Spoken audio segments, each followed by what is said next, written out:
Hi, everyone. Welcome to Red May. My name is Matt Browning. I'll be moderating the panel today on art, value, and labor. Hi, everyone. Welcome to Red May. My name is Matt Browning. I'll be moderating the panel today on art, value, and labor. Hi, everyone. Welcome to Red May. My name is Matt Browning. I'll be getting a little bit of feedback here on art, value, and labor. Hi, everyone. Welcome to Red May. My name is Matt Browning. I'll be moderating the panel today on art, value, and labor. Hi, everyone. Welcome to.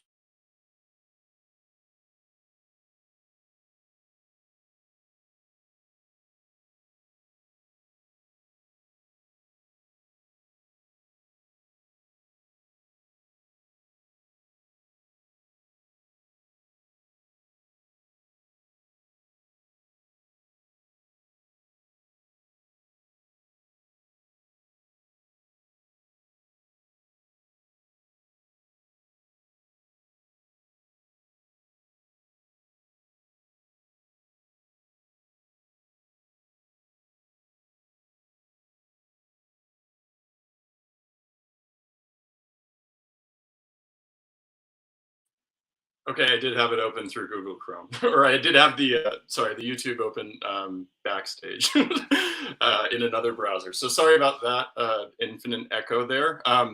Hopefully we are not having that trouble now.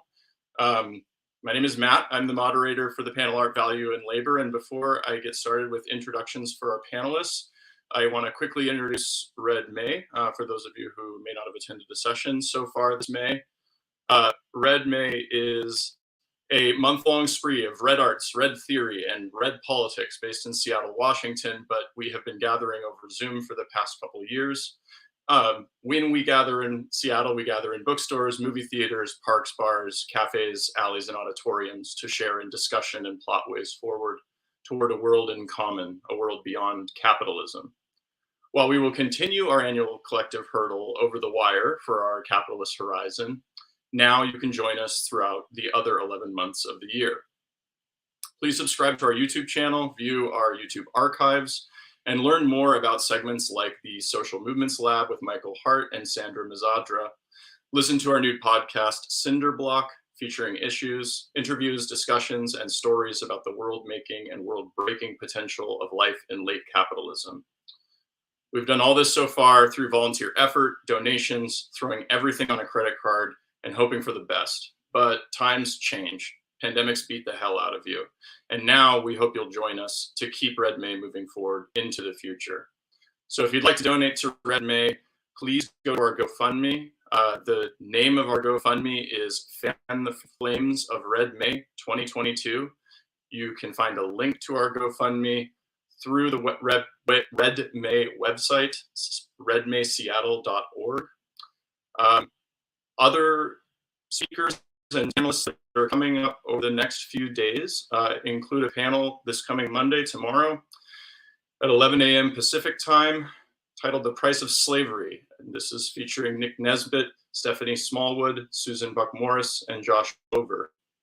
On Tuesday, there is an event in Seattle at the Beacon Cinema from 7:30 to 9 p.m., where Red Psalm will be screened. And on Thursday, Communism Found in Unexpected Places, Jose Carlos Martegui on Aesthetics, Science, and Internationalist Politics. This panel will include Young-Kyun Choi, Alejo Stark, Karen Benezra, Diego Arocha Paris as moderator. So please join us for other events this month, and please do donate if you have some resources to share with this volunteer effort. So without further ado, I'll quickly introduce our panel, Art, Value, and Labor, and the panelists that will be presenting. Recently, the commodity status of art and artistic labor has come into question in distinct and yet related ways. Leigh Claire La Berge has argued that decommodified labor, understood as non-waged or non-remunerated formal labor, is the missing term in contemporary discussions on art and value. Jasper Bernes has explored deindustrialized labor, otherwise known as labor expelled from industrial production and re-subsumed as service labor, And he's focused on how deindustrialization of labor has affected and was affected by poetic modernism and conceptual art. Dave Beech has challenged the commodity status of art, as well as recent calls to wage artistic labor by stressing art's hostile opposition to and self-elevation over craft labor during the historical emergence of arts practices and arts institutions. So hopefully in this panel today, we will explore the implications of each of these speakers' distinct approaches in an effort to articulate some theoretical and tactical approaches to left artistic production and historicization. How might we analyze art's relationship to commodification, labor, and value? The order of the panel will be Dave speaking first, followed by Jasper, and followed by Leigh Claire. We'll at that point open the panel up for discussion, so please think of questions as you're listening along. Each panelist will present for something like 10 to 15 minutes, which will leave us adequate time to have a discussion and response session for each of the presenters. Dave Beech is an artist and writer from a working class background. He is a reader in art and Marxism at the CCW, the University of the Arts, London. He is the author of Art and Labor, Art and Post-Capitalism, and Art and Value. Jasper Bernes is a lecturer at UC Berkeley. He specializes in 20th century American literature with an emphasis on post-war poetry and poetics, Marxism, and political economy. His first book, The Work of Art in the Age of Deindustrialization, examined the role poetry and art play in the post-industrial restructuring of labor. He is presently working on The Test of Communism for Verso. Leigh Claire La Berge is a cultural critic working at the intersection of art, political economy, and literary studies. She is the author of Scandals in Abstraction, financial fiction of the long 1980s, and Wages Against Artwork, Decommodified Labor and the Claims of Socially Engaged Art. La Berge is currently working on a new book about animals, Marxism, and history entitled Marx for Cats, a radical bestiary. Follow her at Marx for Cats. And as I said, my name is Matt. I'm an artist, a PhD candidate at the University of British Columbia, and a part-time lecturer at Parsons School of Design. I have an exhibition for those of you who are listening from New York at Gant in Queens that runs through the end of this month.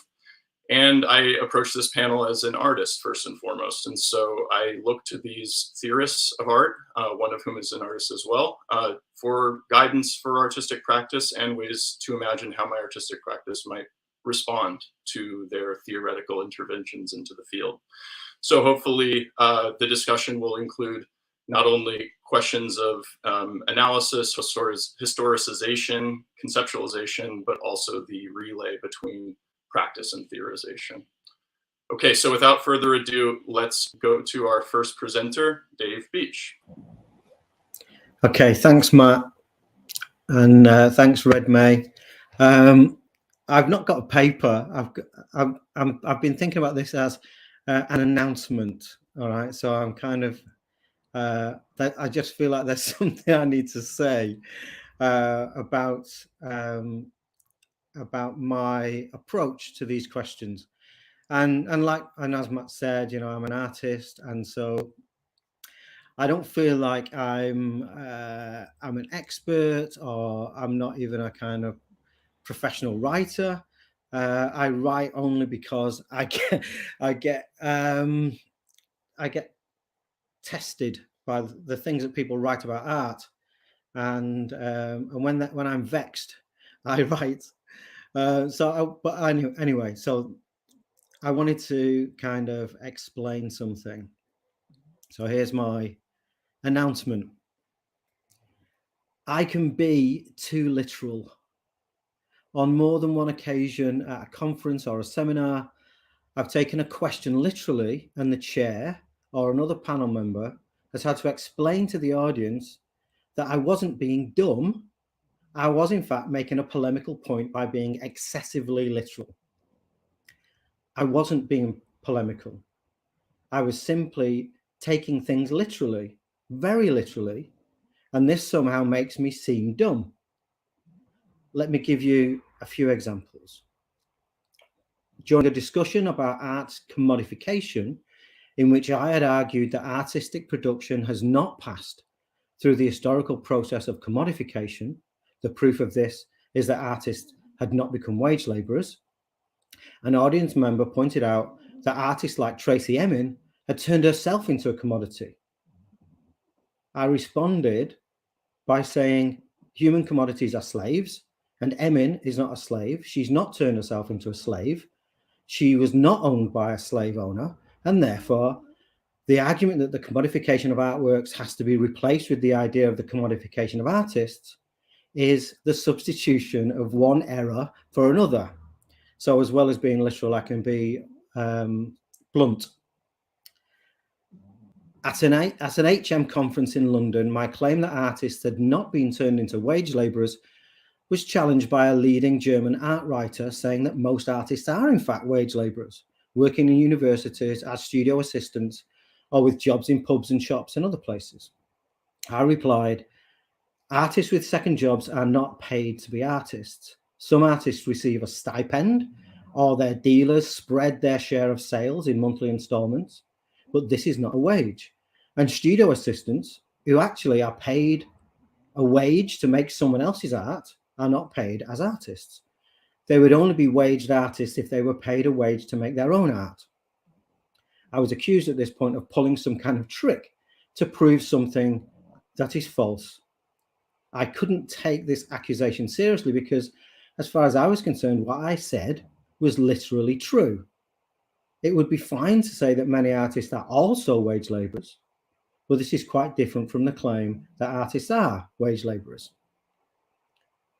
A friend tried to help me out once by explaining that actually many people on the left don't talk about art and capitalism literally. They prefer to use exaggeration and rhetoric to emphasize their point. To say that art is an asset or artists are workers is not intended to be taken literally, but to raise important questions about the way that capitalism impacts on culture. I know I'm supposed to let this go, but to me, all this explanation says is that the error is okay if the person making the error has good intentions. I still don't understand how how it is acceptable for someone to overstate the extent to which capitalism, capital, and capitalists control artistic production without ever acknowledging that any overstatement has been made. This is my problem. I had a very uncomfortable experience on a panel with one of my old friends, the brilliant philosopher Stuart Martin. He had argued several years earlier that art is an absolute commodity, and I'd begun to argue at that time that artistic production had not been converted into capitalist commodity production. I don't think we disagreed on any facts in the economic history of art, but he seemed to think, perhaps as a philosopher rather than an artist now, that I was being very naive in asserting that art has not been commodified, and I thought that he was taking liberties by saying that artworks which are not commodities are nonetheless the absolute commodity. I tried to overcome this problem in my book Art and Value by saying that art has been commodified without being commodified. I'm still not sure if that is a satisfactory response to the problem, but at least it points towards a way of me and Stuart being able to talk about art without getting annoyed with each other. Another philosopher, leaning casually against a wall at the back of a room where I was once given a paper, didn't look very happy. He took the opportunity to dismiss what I'd been saying with a very brief statement. The answer to your question about how capitalism dominates artistic production without any capitalist converting the artist into a wage labourer is very simple: real subsumption. Here is another example for me of how the literal absence of the real subsumption of labour under capital cannot prevent commentators from asserting that art has been subsumed nonetheless. The talk about real subsumption in this more abstract sense, it seems to me, was formulated to attach artistic production to capitalism in the absence of any actual transactional relationship between artistic labour and capital. For me, in my literal way of thinking about things, there is no real subsumption of labour by capital when the producer of art sells their products rather than selling their labour. It literally is a different economic relation. I wrote a chapter for a book on taste that criticised Pierre Bourdieu for describing bourgeois taste as aristocratic. I've put a pause in there because I think that's a funny idea. There are actually historical reasons, though, for the bourgeois mimicry of the aristocracy that was active during the late 18th century development of a specifically bourgeois conception of the aesthetic. But that's not the argument that Bourdieu made. He said bourgeois taste is aristocratic. Okay, I'm not against metaphor. I don't think it's inaccurate to call the Bowery a tenement canyon, as Mike Gold did. And I don't object to documentary photos of Bowery bums being called a safari of images, as Martha Rosler did. And I'm not against the performative use of names, such as Arvatov calling the artist an engineer, nor am I against analogy, such as Catherine Baum describing her exhibition as a process of turning the compost heap. I'm not against speculation either. I don't object to the demand for artists' wages, although I would want to link to the demand for a broader political program that prioritized the needs of the working class rather than using the public purse to restore the income of artists to petty bourgeois levels above the working class. And I don't object to the vision of a future in which automation abolishes work, although I would want to ensure that this vision is not merely a coded way of imagining a future in which the working class is eliminated so the middle class can enjoy guilt-free leisure. What I'm against is the suspension of analysis for the sake of rhetoric. One of the worst examples of this, in my opinion, is the idea that using social media is a form of value production, that uploading selfies is a form of work that ought to be remunerated. And equally bad in the same field is the idea that if you're not paying for it, you're not the customer, you're the product. What's worse is when someone makes both arguments at the same time. What drives me mad, I think, is the use of, in my view, bad arguments and the reluctance of critics to criticize them because they divide us and them more graphically than is possible by telling the truth. So that's my announcement. Thank you for listening. Great. Thank you, Dave. All right, next up is Jasper.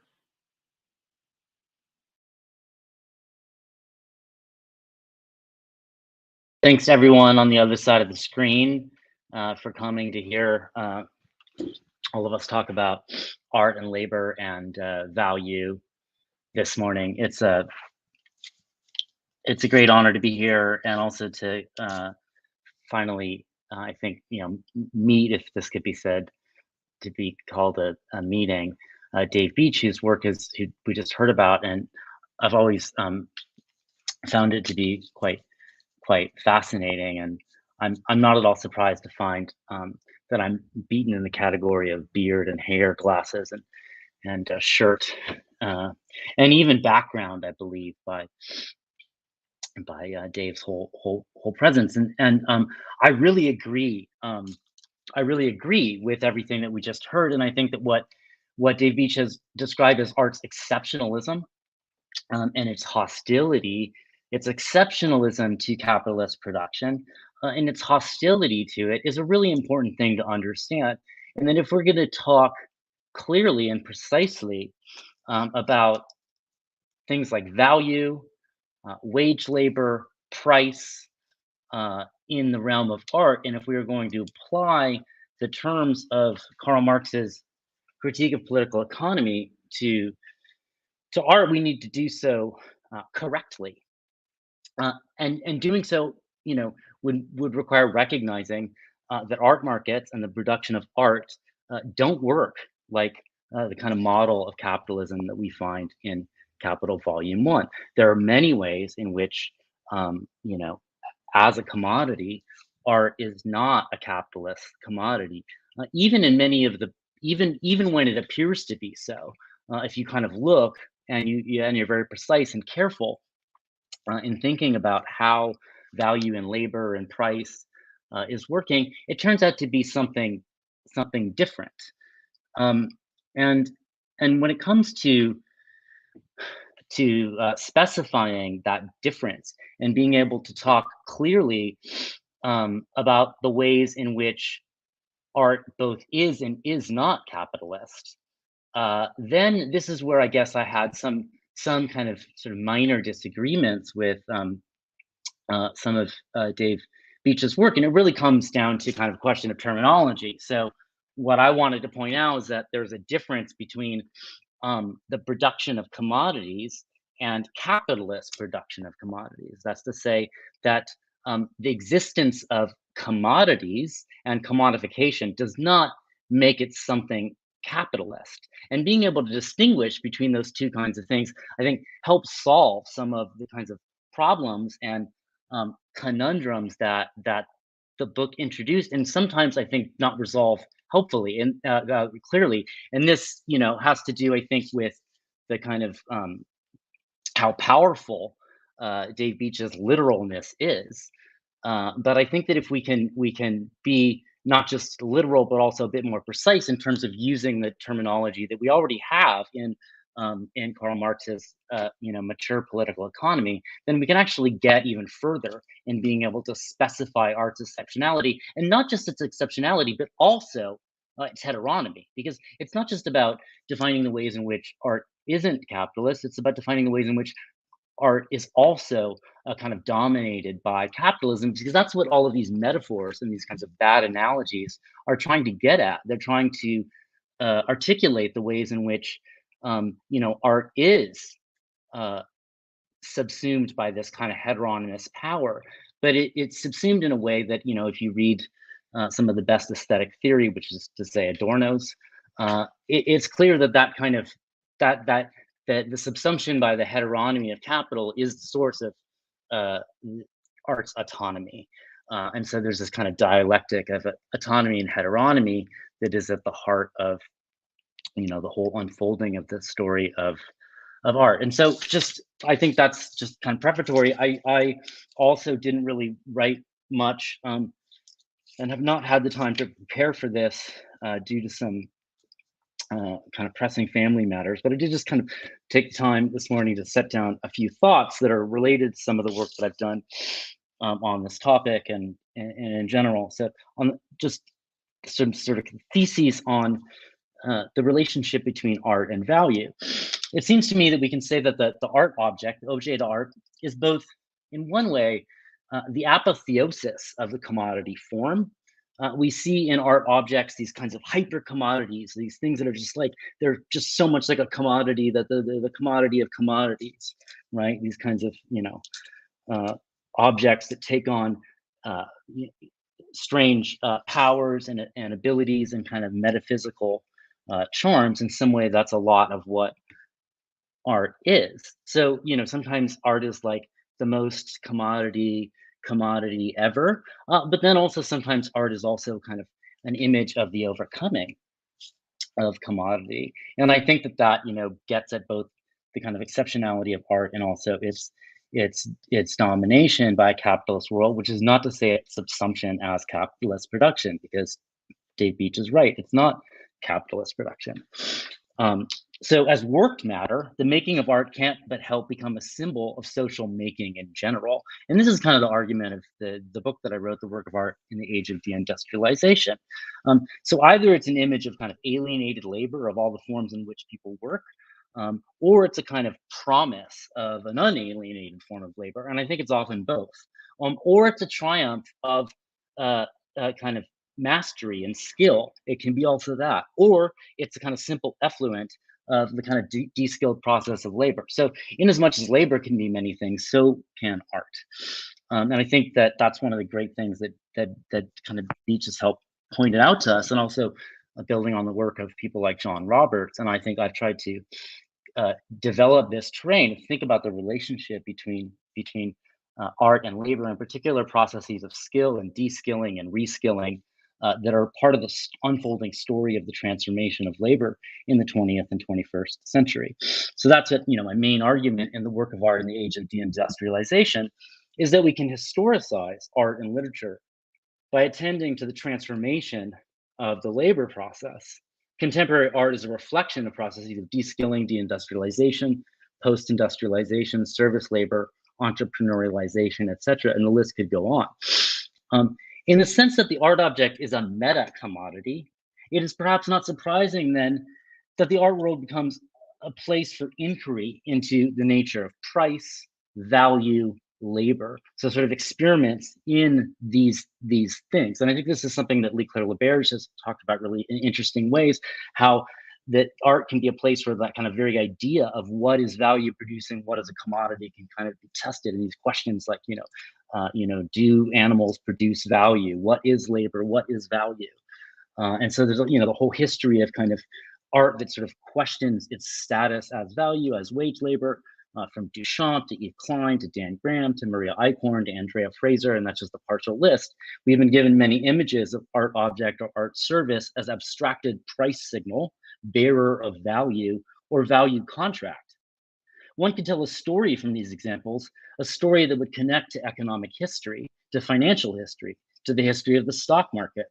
The dematerialization of the art object circa 1968, as I have suggested, is deeply connected to the transformation of the value form in post-industrial society.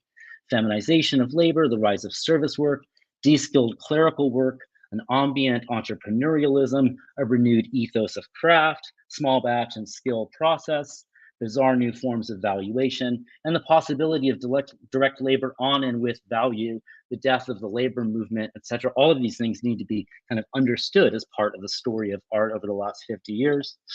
And so what are we left with? We're left as, art as, and so I guess this is where, even though I acknowledge the kind of hostility and exceptionality, I also want to acknowledge, the limits too. So we're left with a world where sort of art is, a service performed, a kind of pure contract, it's craft, or it's hustle, right? I think those are sort of the options. And maybe that's not an exhaustive list. This is more impressionistic.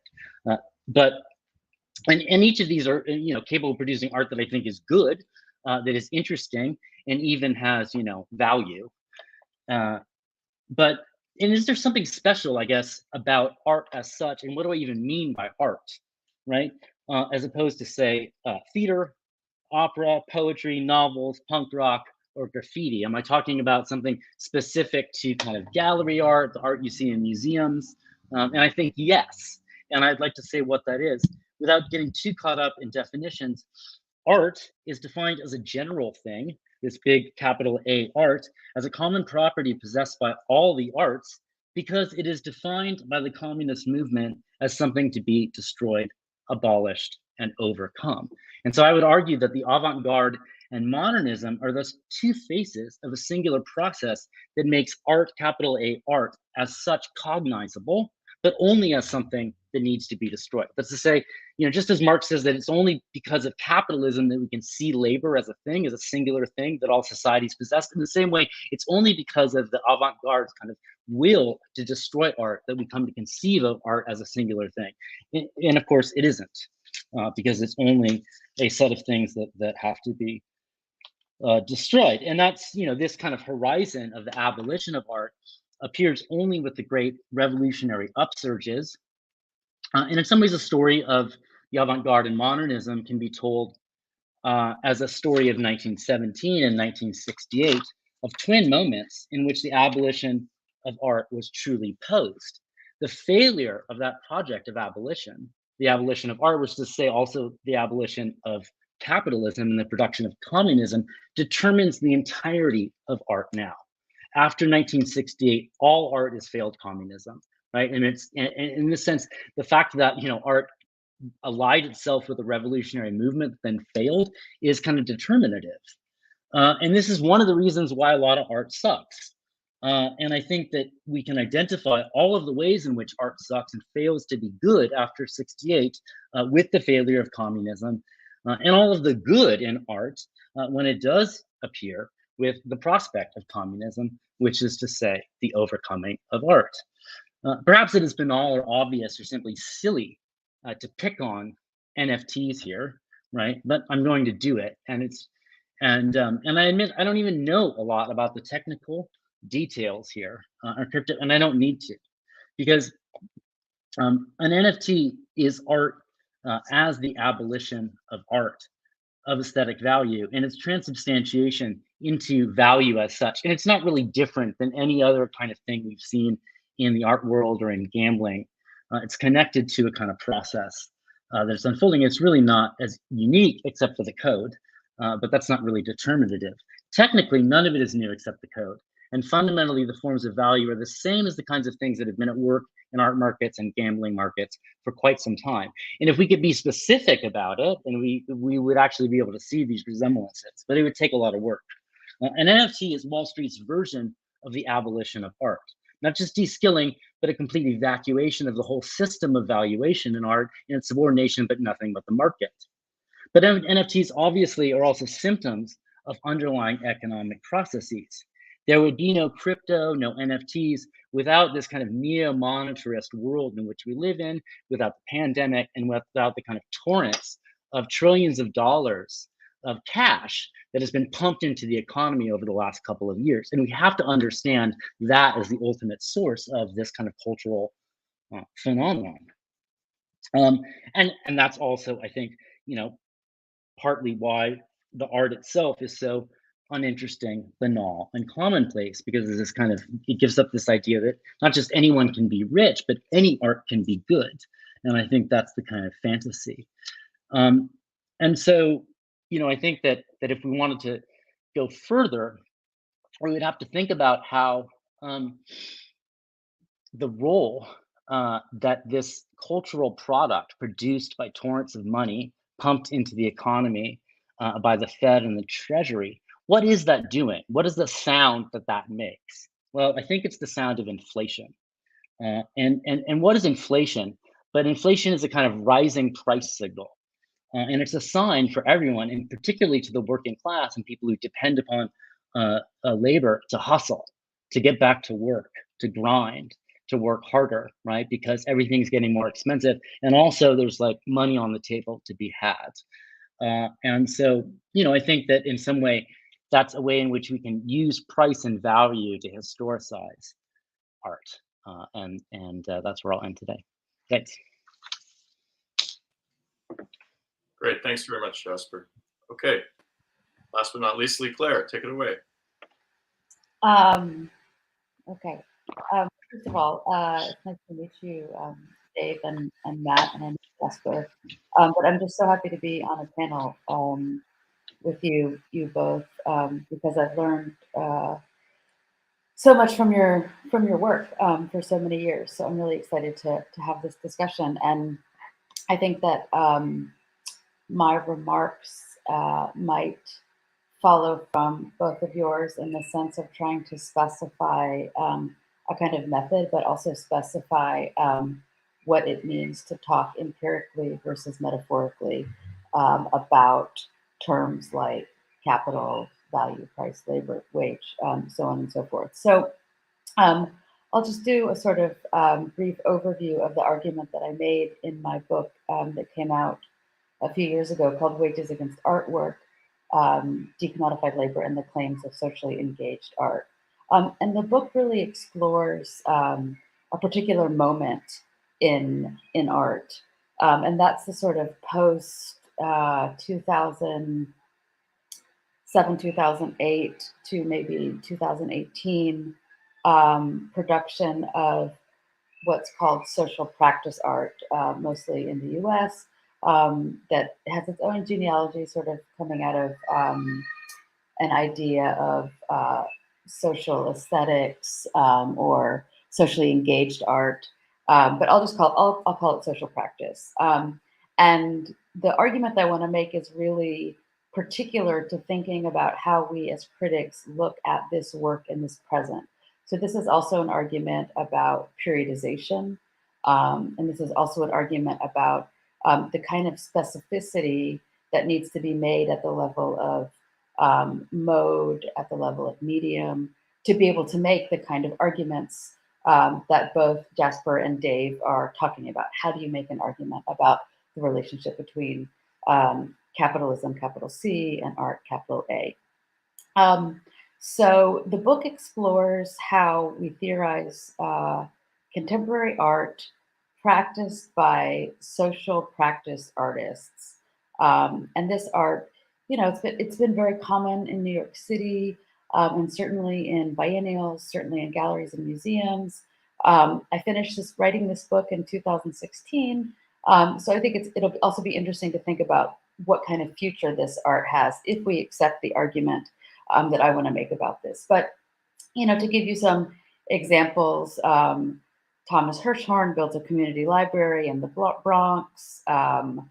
Renzo Martins opens a school for critical theory in the Congo, where he trains Congolese, unemployed Congolese plantation workers and how to be artists and how to sell their wares. And just to add on to Jasper's presentation, they're now making NFTs of these objects, if that's even what you call them, that these Congolese workers are making. You have artists working with populations that might have at once been served by the state. So let's say children or people requiring social services, medical care, so on and so forth.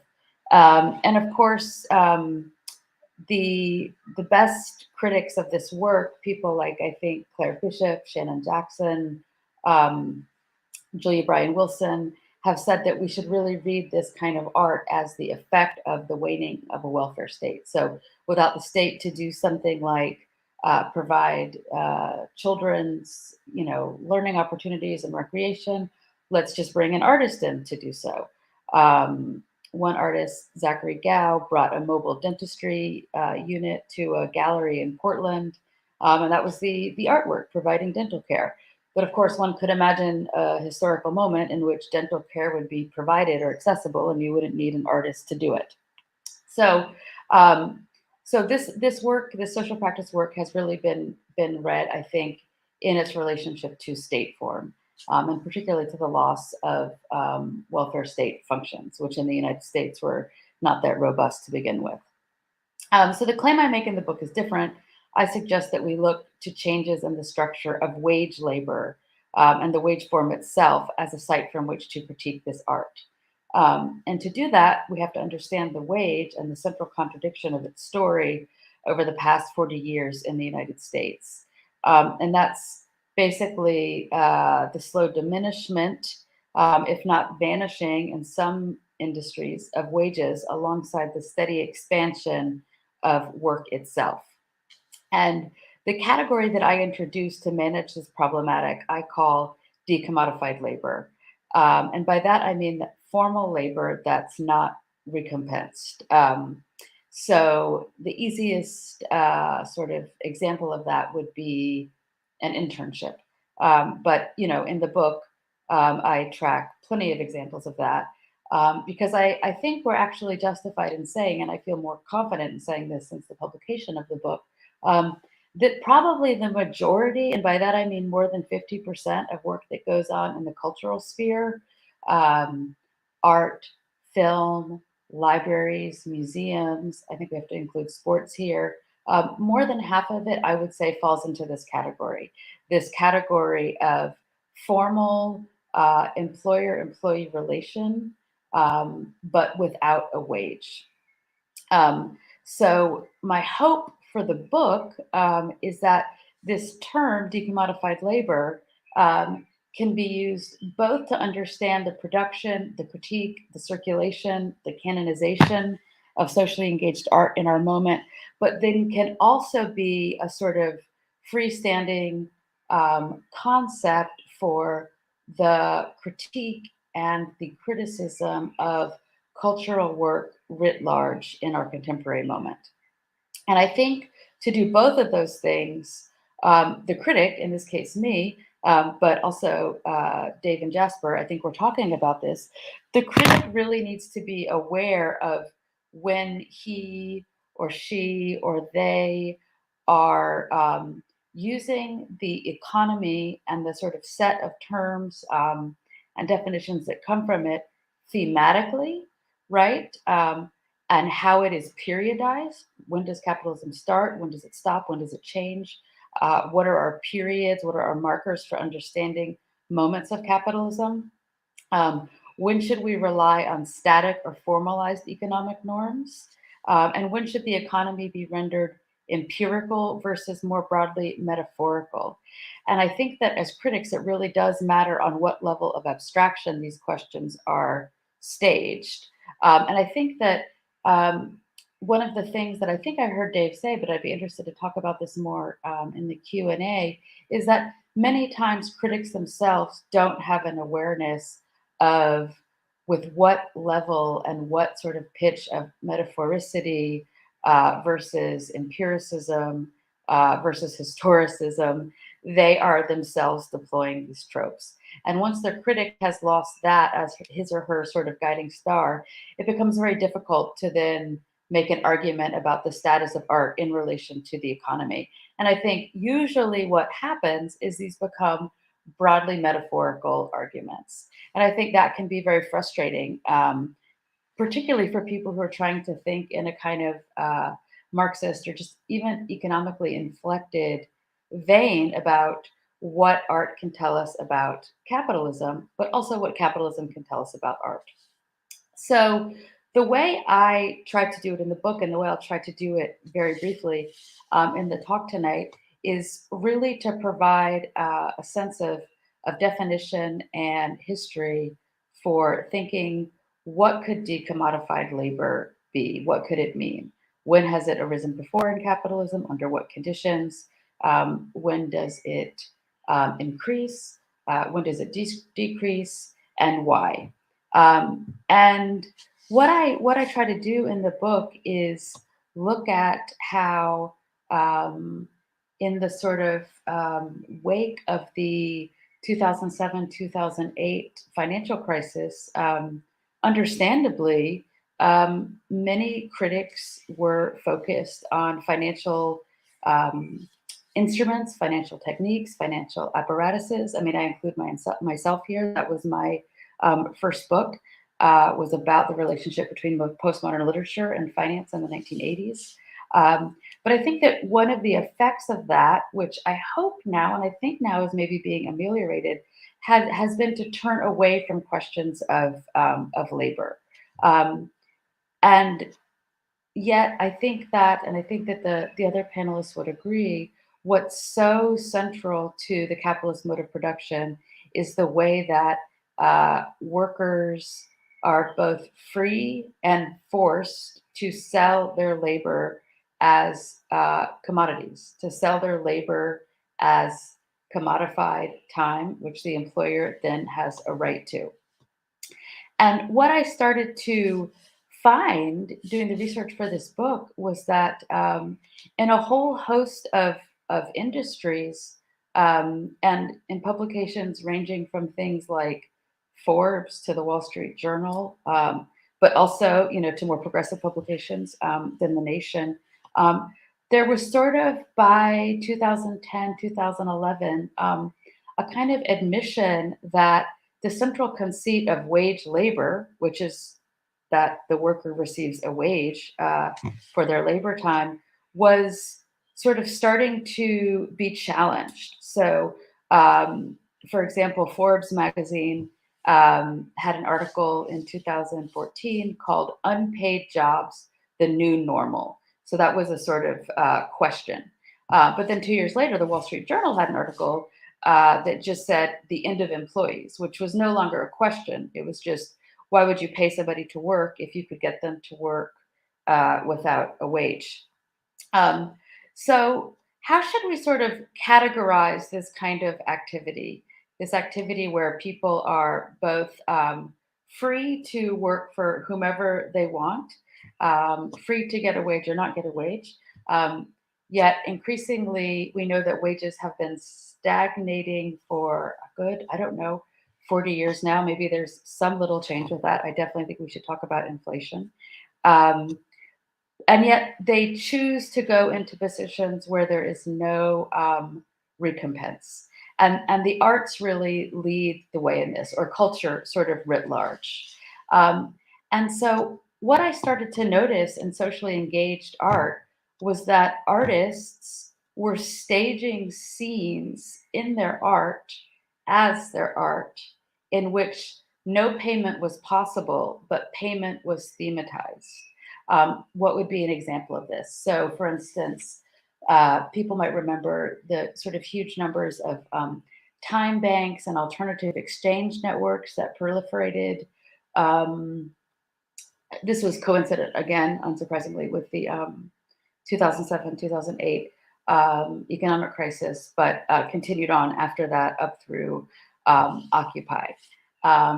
Or people might remember the sort of huge numbers of socially engaged artists who would fund schools and institutions, sort of, sure, on small scales, but it was very important to that artistic form that they were running with a sort of sense of management, even if it were collective, a sense of time commitment, a sense of personnel, a sense of staffing to produce a kind of artistic institution, maybe a school, maybe an exchange network, maybe an artist's archival society, maybe a kind of artist production of mutually usable artistic spaces.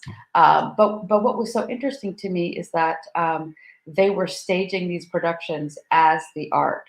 So there's a sort of double claim on wagelessness here, which as the cultural industry is not really paying, and that trend seems to have increased and now be joined by other sectors.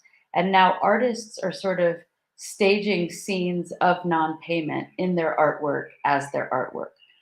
And this is the sort of double bind that the book really sort of tries to hold together. And I'll just say one more thing before I wrap up.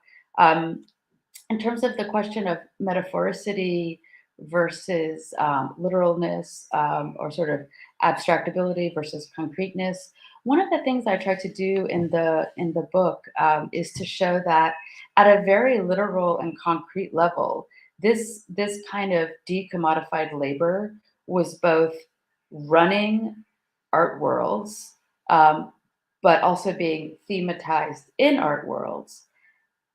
And at the same time, artists were also staging what I think we could call representational scenes of populations for whom there is no ability to pay them.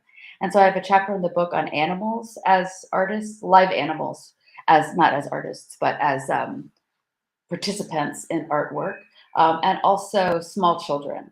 And both of these populations, animals and children, cannot be paid, and yet can start to function as artists. So there I was trying to make more of a sort of representational or metaphorical claim about the need, when looking at this question of decommodified labor and socially engaged arts, to include populations for whom we had to read them as stand-ins or critiques for something else, alongside of artists who are making this work and claiming this work without any sense of metaphoricity or without any sense of representation itself, which of course had been such a break with postmodernism and the postmodern artistic movements of the 1980s. Okay, so I think I'll go on and, I think I'll come to a conclusion there, and very excited about our conversation and any questions participants or you, Matt, might have. So thanks very much. Great, thanks everyone. That was great, and I think we have plenty to go off of already, but please, for those of you watching, drop your questions into the comments section of the YouTube stream, and we will get to them in the order that we receive them. In the meantime, maybe we kind of start where we left off. There was a question you asked in your book, Leigh Claire, that I thought was a kind of succinct provocation, in which you ask, when does one actually leave the field of representation and enter the field of causality? And to me, this question of moving from metaphor to empirical, or from the kind of the figurative to the actual, is bound up in that question that you're asking in your book, I think. And so I would like to, since you were sort of intrigued by Dave's move towards the literal, towards the empirical, and because of that, the way that I'm reading that question in your book, if both of you could take turns responding to how the empirical might play a role in acting causally as artists or as art theorists, in addition to acting analytically precise, which was what you foregrounded in your presentations, was a type of analytical precision, but how analytical precision can influence, effective action, effective intention.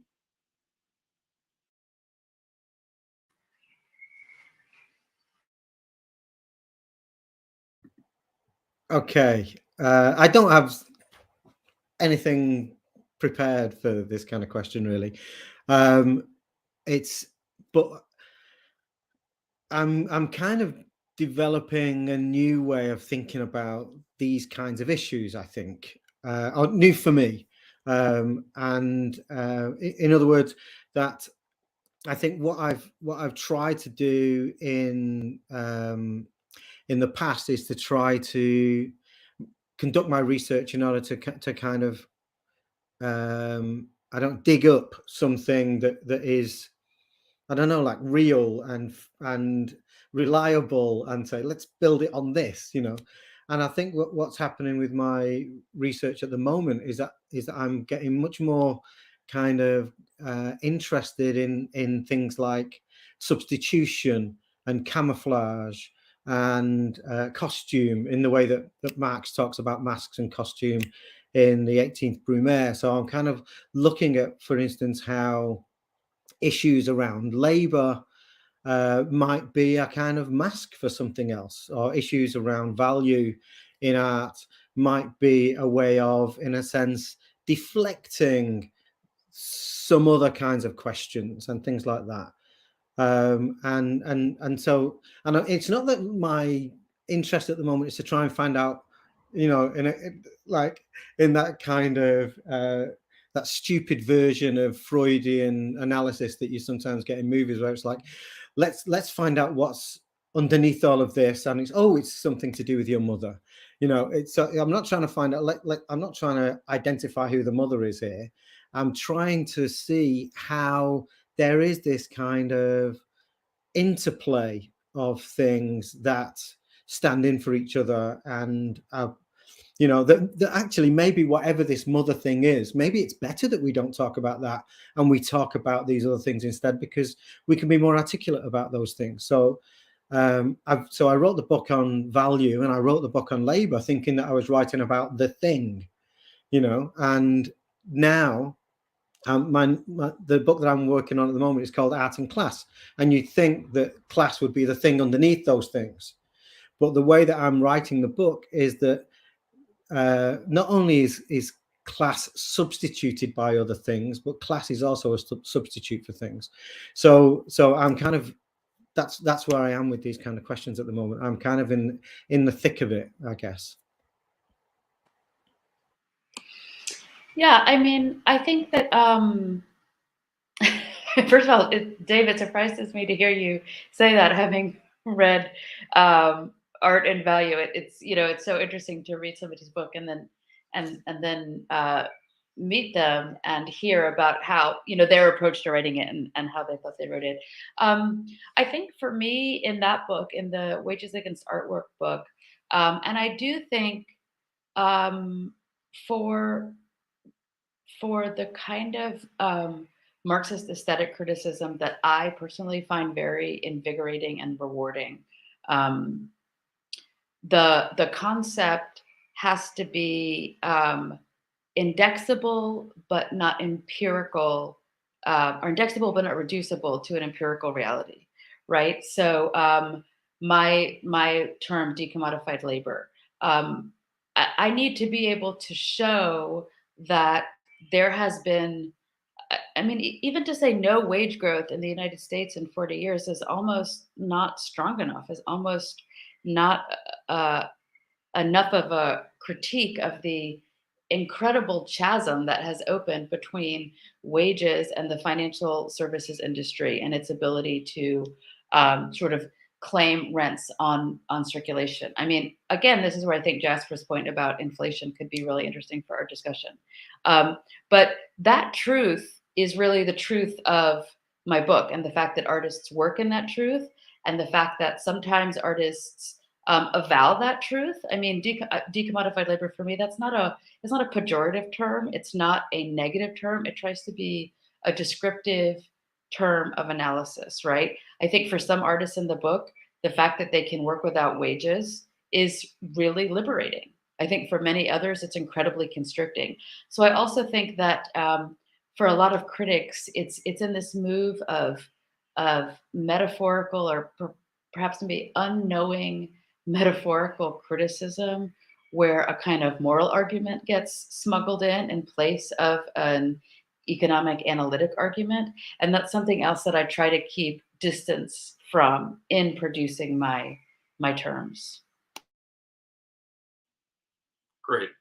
Thanks, both of you. Jasper, do you have anything to add before we move on to a couple of audience questions? Okay, great. So we'll start with a question from Jane Dark. Jane asks, I may myself be taking up excessive literality, but it seems to me that Dave's claim that the work of art making is not commodified is not commensurate with the proposition that the work of art making has become decommodified. Yes, no, magical dialectical hand-waving resolution, question mark. Yeah, Leigh Claire, you first, I think, and then Dave can answer to that as well. Wait, I'm sorry. Can you just? I don't see the question. Can you read the last part of the question again? Sure. The question is basically that your theory of art responding to decommodification is incommensurable with Dave's assertion that art has never been commodified, which I know what you have to say about that in the book, so I think you're, No, I think it is incommensurable, but that's not my argument. So let me just clarify that. Okay, so the argument is that the book is not concerned with decommodification, which is been a popular term, I don't know, since Karl Polanyi, maybe since the 1940s, and sort of comes and goes. And then as I pick up the book, it was, the term was reintroduced by a Scandinavian social theorist in 1991, Epstein Anderson. But I'm interested in decommodified labor. So that's a particular subset of a problem. What happens when artists not only have to sell their labor and can't sell it, but then start inhabiting scenes of formal employment without a wage in their art, as their art, which doubles for their working life? That's a very different, I think, question than the question that the audience member raised. But I do think the way they raised it, it would be incommensurate with what Dave said. But it's not my argument. Great. Dave, do you have anything you want to add to that? I agree. I don't think that we're comparing similar things here. So I was arguing that artistic labor has not been commodified, and Leigh Claire is arguing that artistic labor has been decommodified. And there is a section in your book where you talk about the temporality implied by the D of decommodification, but I think that the result is the same. In other words, that what we're both saying is that artists find themselves in a situation of positively or negatively not being waged. Okay, your response, Dave, leads me to, before we get into Jason Harada's question comment, your response, Dave, leads me to maybe a clarificatory question that might be helpful for the audience. My understanding is that insofar as you argue that artists at the level of their practice have struggled over time to both differentiate themselves from guild forms of labor and then to resist the sort of formal subsumption of artistic activity into wage labor, artists hold a kind of hostile relationship to wage labor, but they have also sort of struggled to maintain a certain position vis-a-vis wage labor. That seems like a form of analysis that focuses on the artist and their practice in relation to a network of economic determinants. Leigh Claire and Jasper are doing a similar thing analytically, but slightly different insofar as deindustrialization and decommodification, as they are happening to labor overall, are kind of big top-down mechanisms that are acting onto artists and their practices, and then artists are responding to them. So it's two distinct forms of struggle, I think, and maybe the three of you could clarify the way in which maybe there's a kind of emphasis on a struggle from below, and in Dave's work, and then in Leigh Claire and Jasper's, there's an emphasis on a kind of relay between class warfare from above and artistic response from below. I think what I would say in terms of what we share is that as was just pointed out, the longer history of talking about decommodification in art was really an emphasis on this strange idea of decommodified object, thinking that the commodity is the problem, and therefore if you have an object that's not a commodity or can't be commodified, if you make a Xerox, then it's only going to be worth a few pennies and therefore can't ever become, one of these great expensive artworks. Things like that, where all of the emphasis is on the object, and that's a kind of modernist emphasis. And I think that what we all share is a kind of an expansion of in a sense what we are, an expansion of the object of analysis. Instead of saying let's look at the qualities of this object and see if it can be commodified or not, let's look at the whole, not just the economy, but the whole social milieu, the whole set of relations, and the world in which these things are transacted. And so I think that's where we, in a sense, you could say that we're of a certain time, in that sense, that we're despite our different ages, we're part of the same kind of intellectual generation. Great. Jasper? I think that it's just an incredibly fascinating conversation and a rich one, and my mind just goes in 20 different directions. My one sense, and maybe this goes back to the question we just had, is that in one way we're operating with a certain kind of impoverishment of vocabulary and discourse that is making the kind of the fit between the world of art and the structure of capitalism a bit imprecise. And this goes exactly to the thing that I was saying earlier about what is a commodity and what is capitalist. And I think that we really need to be able to distinguish these things. And I think we just to put forward one thing is the concept of the artisan or the owner operator as a kind of category that suddenly makes a lot of things more clear if we have it here for us. So for instance, if I'm a mason, right, and I build you a wall for your house, and I get paid money for that, I have not earned a wage, but I have definitely produced a commodity. That wall is a commodity because there's been a financial exchange. There is a market there, but I'm not a capitalist because I haven't employed anybody. Now that actually is a lot closer to what an artist is and does in many ways. So we have to keep that as a certain category.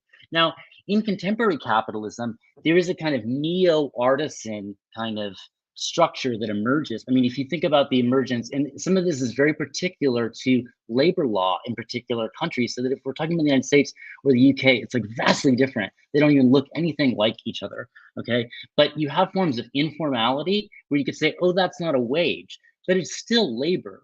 And, is an Uber driver waged?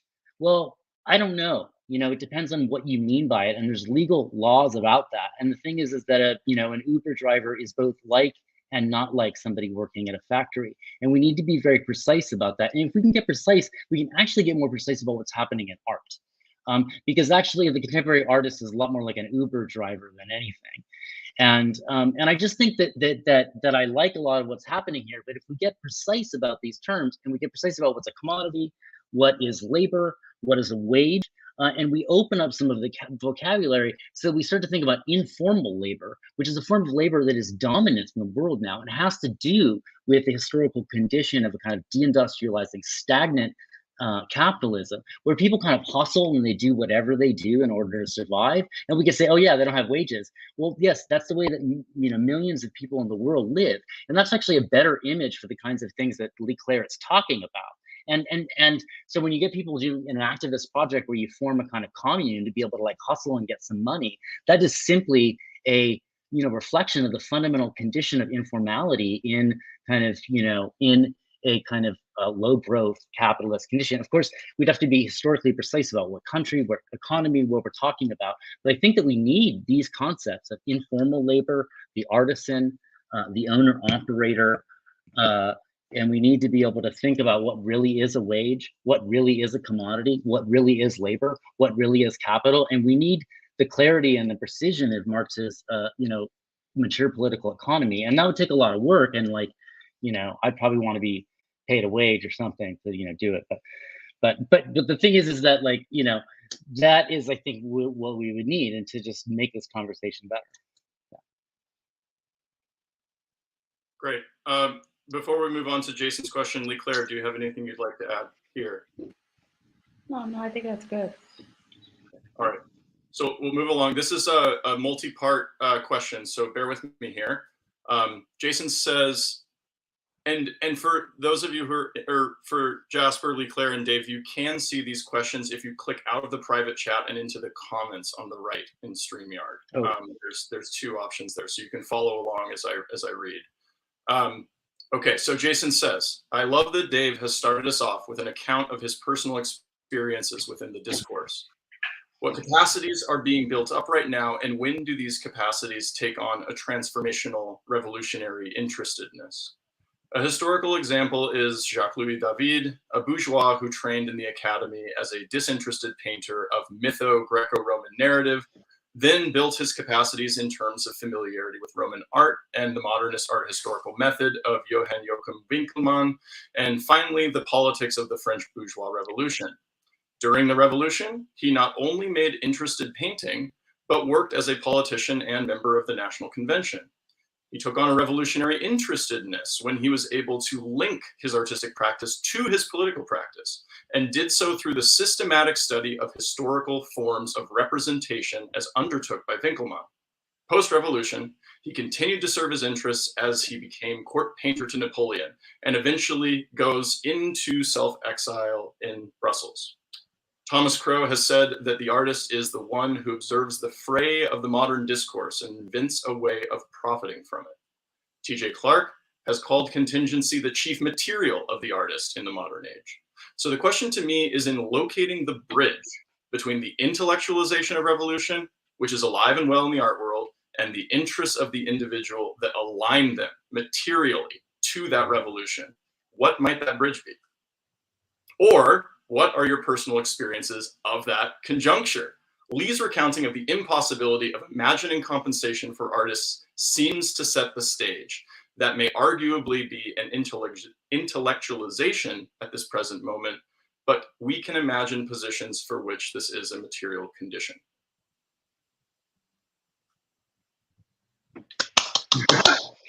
Who wants to take it on?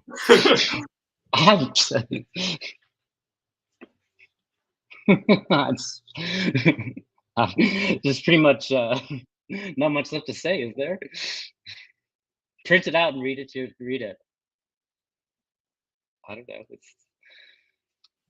Well, I'm reminded of a conversation that Dave and I had recently, where I think I don't want to misrehearse this, Dave, but you said something like, artists should maybe be thinking of their political existence external or in addition to their practices, and not as wholly bounded within their practices. And what Jason seems to be getting at with the David example is an artist for whom the artistic practice alone was not a sufficient sort of political position or position from which to tactically organize politically. Okay, yeah. I think the point that we were talking in a way about a certain kind of privilege, which is in my kind of very simplistic way of putting it, I contrasted two different revolutionary workers. So you have a revolutionary worker who works during the day and is not revolutionary in the way that they make chairs. They make chairs and they're doing that to get a wage. They're revolutionary in the evening or in the weekends, and they don't expect to make revolutionary chairs. And it wouldn't even be their choice to do that because their boss tells them what to do when they're at work working for a wage. So there's a kind of privilege, a certain kind of work that is privileged to imagine itself to be revolutionary in the act of the work itself. And so when we face examples of artists who are revolutionary artists, or philosophers who are revolutionary philosophers, or poets who are revolutionary poets, then I just want to kind of pause for a second and think, in what way does that relate to other forms of revolutionary activity and other forms of labor? You know, is it only a privilege? And is it also, being a revolutionary artist or a revolutionary poet or a revolutionary critic, does that then mean that we're covered? We don't need to do revolution in the evenings and the weekends as well? That was really my kind of spontaneous response to a particular example we were looking at a few days ago. Great, Leigh Claire. Yeah, I just see that Jason added something at the bottom. He says, stories, please. So I think maybe I have a little more understanding of what he was getting at. And I'm going to produce an example that is about as far from Jacques-Louis David at Napoleon's court as one could imagine, which is the scene of the contemporary art student going $70,000 or $80,000 into debt to get their MFA, after which they will be unemployed and start making artwork about their debt and their impossibility to repay it. So, you know, what is the conjuncture? I mean, I think instead of giving you stories, I'll just say the way I tried to answer this in my book is to, in addition to the argument in the book, have somewhat of a narrative. And so the first chapter in the book is on the quite dramatic expansion of MFA programs since the 1970s in the United States. And this book is almost wholly based, or the cases mostly come from the United States. There's a sort of interesting dialectic here between commodification and decommodification. And that is in the 50s and 60s in the US, art schools, art granting programs, tenure track employment, the expansion of universities, this all had major support from the federal government. So by the end of the 1960s, I'm going to get this statistic wrong because I don't remember it, but the proliferation of people who were being waged, employed to be artists was very much bound up with the university system, but was becoming a large and somewhat respectable, you know, bourgeois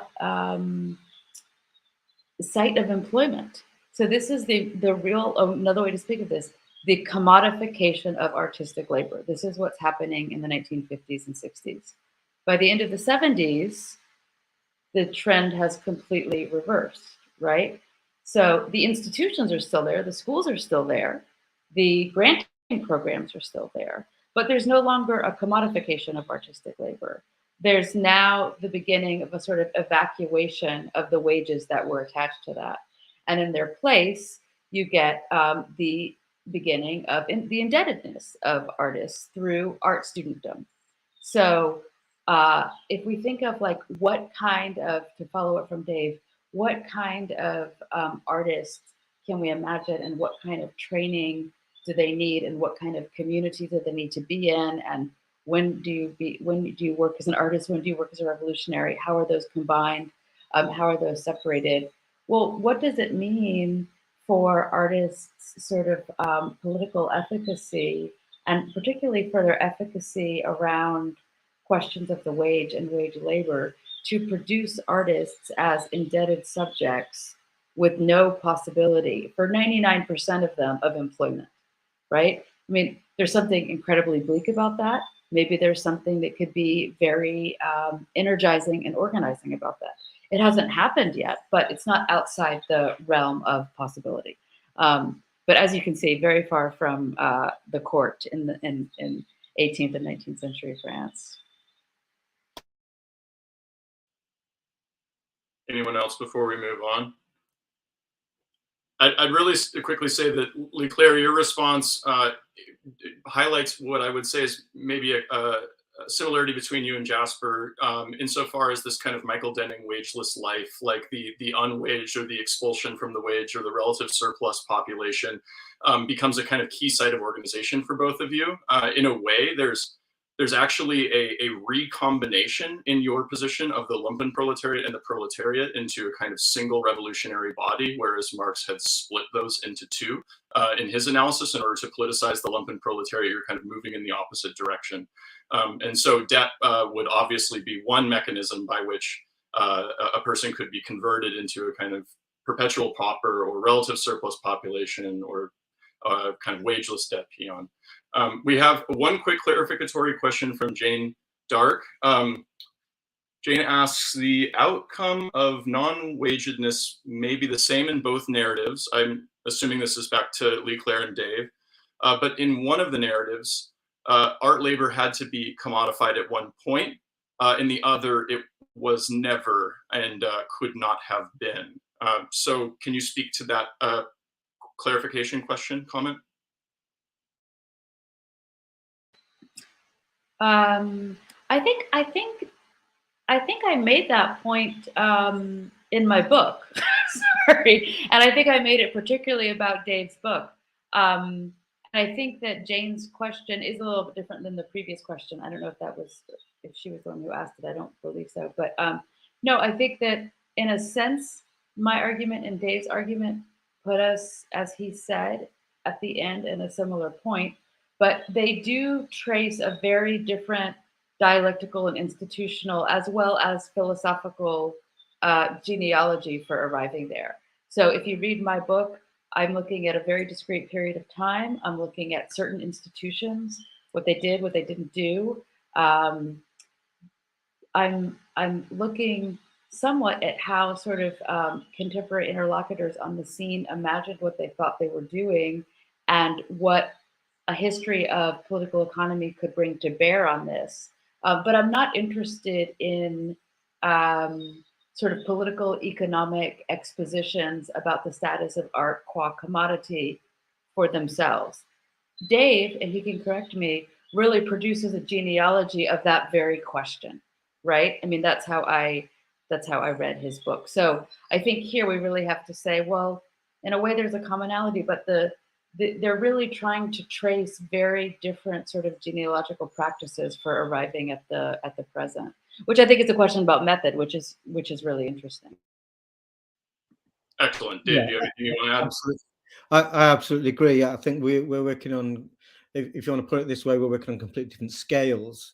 So your time scale simply is shorter than the time scale that I'm working on. So I'm working at a much more general level, so I'm not looking at individual examples in the book on value and the book on labor. I'm looking at structures and institutional situations, and I'm looking at I guess, in a kind of classic Marxist way, I'm looking at what is the relationship of artists to the means of production, and I look at a few institutional situations where it seems to change. So the difference between artists working in a guild and artists working in an academy where they don't have any direct relationships to people that buy their works, artists working in commercial galleries where again they don't have a face-to-face relationship with a customer in the way that a bricklayer does.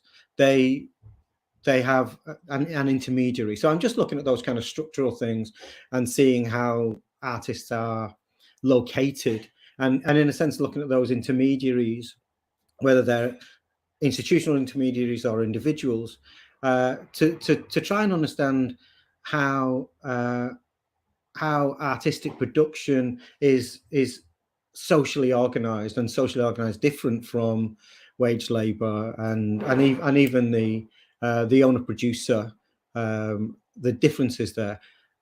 So we're working on in a completely different method, as you say. Excellent, thanks. Let's go to Mikhail. Mikhail has two questions. First question, if practices of the type artists do are not commodity production, then does that mean they are a leftover from pre-capitalist relations? If so, why would that necessarily be a good thing? Dave, maybe you can tackle that question first. And then the second question is, are chair-making workers not revolutionary at work potentially? And that they can do that radical thing, withdraw their labor? Maybe Jasper could answer that question after Dave answers the first one. Okay, so the thing that I left that question, the question about whether artistic labor is a pre-capitalist leftover, I left that question hanging in the book Art and Value, because that was going to be the question of the second book, which is Art and Labor, and I think that I left it hanging because I knew I needed to write this second book because I didn't really know the answer to that question. And in Art and Labor, I discovered things that allowed me to answer the question for myself, which is that what we think of as being artistic labor, and it's not being subsumed under capital, was established through new institutional and social arrangements that did not exist prior to capitalism. So art's hostility to capitalism is something that it had to develop alongside capitalism. It wasn't. There were some aspects of it were already there, but when the guilds were destroyed and abolished, artists had to find new ways of organizing themselves, and so so artistic labor is a modern form of labor, not a relic. Great. Jasper, how about the second question? Chair-making workers withdrawing their labor. I don't know. I find that the use of the terms here so sort of discombobulating that it's hard to know what to say, because I don't think the way that the term commodity is being used here is correct, and it just introduces these confusions that I cannot perceive. I can't take a step forward without resolving them. But I think that these disagreements come to like very fundamental questions about what capitalism is, and even more what a revolution against it would be. And I just don't think that there's such a thing as a revolutionary artist, unless you think that a revolution involves the liberation of artists, a world where artists can be artists. And I don't think that that is a revolution. So any revolution would have to be against the category of artists, like a modern revolution. And that's what I was trying to say. Like after 1968, it's over. There's no such thing as a revolutionary artist. To be a revolutionary artist is to be against the category of art and the artist. Even if you are an artist, you're only a revolutionary to the extent that you kind of break free from that category. I'm sorry. And I mean, I think that's a more important distinction than getting pedantic about the commodity. But I also think that that really is important too, because when we're talking about guild labor, okay, producers in guild labor were making commodities. This is, I mean, this is quite obvious. And if we say that they're not producing commodities, we've misunderstood economic history, we've misunderstood the concept of commodity, and we're not using the term in a way consistent with anybody else's uses. Those guilds were producing commodities. Were they capitalists? No, not necessarily. They were a place where capitalism was emerging. So, and they were often places where there were artisans who aren't exactly wage laborers, and we have kind of masters who aren't exactly capitalists, but they are producing commodities. They are connected for a market, and most importantly, they are an old form of production, and artists are still connected to this, and they are people who could imagine a world in which, yes, freedom is me being able to simply sell my wares and get money for it. So this is a vision of revolution that corresponds to the artisan in the 19th century. Its great theorist is Proudhon. But we don't live in a world in which people could imagine being liberated in this way. So it's a kind of a holdover. And I think these confusions about wage, commodity, etc., point to kind of like limits in these conceptions of the art that really revolve around an inability to think about the connection between between the artist and the artisan, which is both a kind of residual category that still exists in capitalism, but isn't progressive in any way. Revolution is not going to be the liberation of artisans. There was a world in the 19th century where legitimate revolutions might have involved artisans in this way, and maybe in some places they would, but that's not, you know, that's not a horizon for us. And so I think we need to adjust our conception of the terrain, but also our terminology, and that's like the best argument I can make for some, you know, terminological precision and a look at these categories. I think, you know, not because you should read Marx, but because his exposition is the clearest. And yeah, we got to start from there and come back to these questions to be that nerd. So I'll just leave it. I'll leave it there. Excellent. Dave or Leigh Claire, anything to follow up Jasper's comments? No. I might. Oh, sorry. Okay, go ahead. Oh no, go ahead. I just I know that we're winding down soon-ish, and I did just want to make sure that for my own benefit that Jasper has a, you know, in terms of terms and present moment to talk about what his comment about inflation meant. I would love to hear that, but you know, I'm just expressing my own interest only if we have time.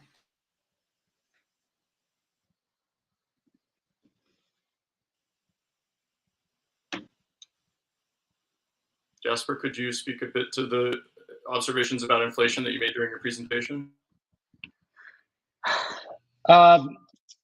Yeah, I mean, I just think that, you know, it's I'm not really writing a lot about, you know, art per se, and I'm not really paying a lot of attention to these things. And I feel like Dave and Leigh Claire are just so much more interesting people to ask about this, and I'm really interested in everything they have to say. So it's kind of like I feel like we should just listen to them.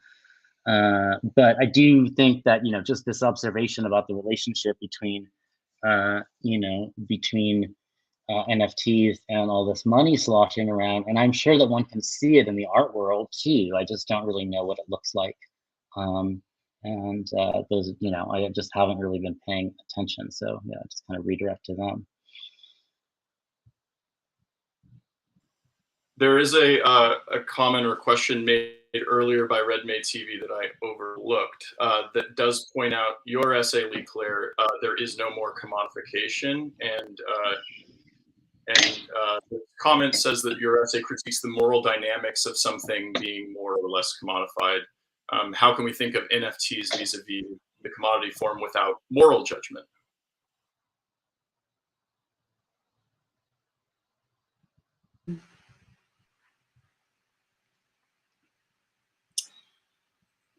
I'm a little confused about the question. Was somebody making a moral judgment about NFTs?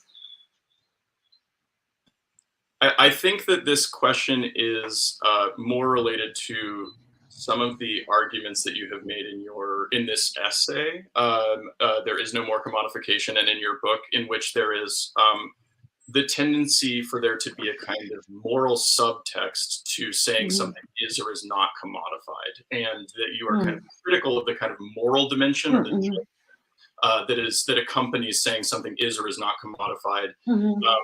And so the question is directly addressing NFTs. How can we think of them in relation to the commodity form without some of that moral judgment that you are critical of related to commodification, decommodification?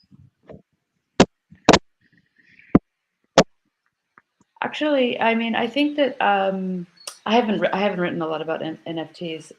So I know, Jasper, you made a comment where you were sort of trying to link them to the sort of incredible overproduction and circulation of money capital and in the post quantitative easing world. Do you have any comments to make about that? I mean, yeah, I mean, I can definitely speak. I can definitely speak to that. I think that what I wasn't really a moral judgment. It was more aesthetic judgment that it's all just like dog shit. You know, the art is really bad, right? And like it's not about the art. And so what it seems to me is that NFTs are a kind of latter day re-performance of these early and quite interesting experiments in conceptual art with kind of money itself. And to me, it's like, you look at Dan Graham and the kinds of things that Dan Graham did, or Marcel Duchamp, playing with money where money could itself be a form of art. That's what NFT is, but it's kind of massified and democratized and taken over by a bunch of like terrible people. And so I think that's not a moral judgment. That's an interesting story about capitalism. I mean, it's no more horrifying than any of the other shit. And actually, it's quite less horrifying than just the everyday story of the unfolding of the pandemic and, displacement and rent and whatever. So it's kind of amusing in that regard comparatively. So I guess, yeah, that's my sense, and but not to say that, and to the extent that, I mean, I'm sure there's some good stuff too. But I think it's not about the aesthetic value at all, and that's what's interesting to me. Analytically, I think it's fascinating, and to me, those early conceptual experiments always had a kind of nihilism to them. They're like, hey, it was either like either the person had to be like, I'm exposing capitalism in order to destroy it, but most of the time, in the case of Duchamp, it's just like, no, if this is my hustle, and ultimately that is still the kind of that nihilistic kind of thing. That's basically what NFTs are. So, whatever, respect the hustle. That's just the world we live in. I'm not moralistic about it. Like, I hope that people like cashed out and didn't get fleeced, and that the people who did get fleeced are the shittiest ones. I don't know. That's my morality, I guess. But that's all I can say. Dave, do you have anything you'd like to add to the hustle? I'm just thinking about Noel Birch's writing on early cinema and how in a sense, the new technologies were kind of they were seized on by people who wanted to make money, but they didn't really know how to use them, and so they tried lots of different things, and then you go through this kind of experimental process of, we can make films, but how do people look at them, and how do you get money for people looking at them? And it took lots of different forms, and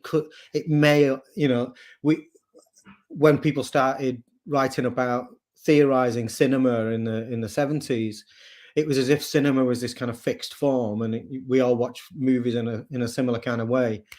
And Noel Birch was saying, well, it might not have turned out that way. It was kind of like an accident that was a really good way of making money out of movies, but it wasn't necessarily the form that technology needed. And also, I think what in a sense vindicates him is that we now look at movies in lots of other ways, and so I'm looking at NFTs as being like, what the Butler saw kind of technology, and it's like, yeah, okay, I can see that working, but I'm expecting something to change, really. Great. There are a couple final sort of comments. Philip Woolstetter saying that there's a Polynesian saying that we have no art, we do everything as well as we can. Jason Harada observing that the market and accumulation were liberatory for the guilds. Artisans were liberated from direct domination by indirect domination, and that Duchamp chose to become a worker when he became a librarian, which was really weird for his family and friends. So those are some additional kind of historical provocations we can either pick up or set the conversation down for now, because we are at about an hour and a half.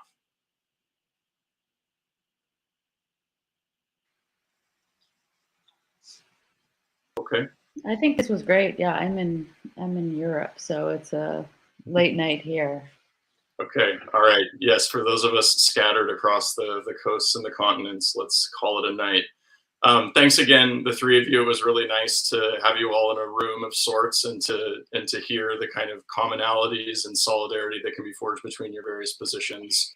I love that was the focus largely, in addition to the larger call for some analytical precision that even I, perhaps as a moderator, I could have worked on myself. So I appreciate you also bearing with me, and thank you very much. Just in closing, a reminder that we do have more Red May events coming up over the next 3 days or 4 days. On Monday from 11 a.m. to 12:30 p.m. Pacific time, we have The Price of Slavery with Nick Nesbitt, Stephanie Smallwood, Susan Buck Morris, and Joshua Clover.